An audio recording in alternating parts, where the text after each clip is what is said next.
sarili. Hindi yung nanay mo. Hindi yung tatay mo. At pag may asawa ka naman, hindi yung asawa mo. At pag may kapatid ka, ang kapatid mo. Ang unang-unang kalaban natin yung sarili natin.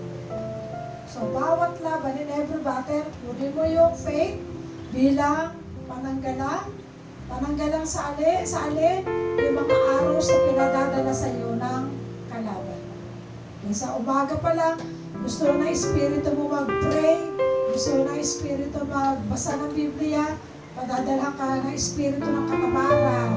Hindi natuloy ngayon yung prayer, yung prayer time mo sa Panginoon. Kasi nagpapadala na kaagad ang kaaway ng araw, ng katamaran, araw na walang gana. Pag ganadong-ganado ka naman, nandiyan naman yung araw ng sakit.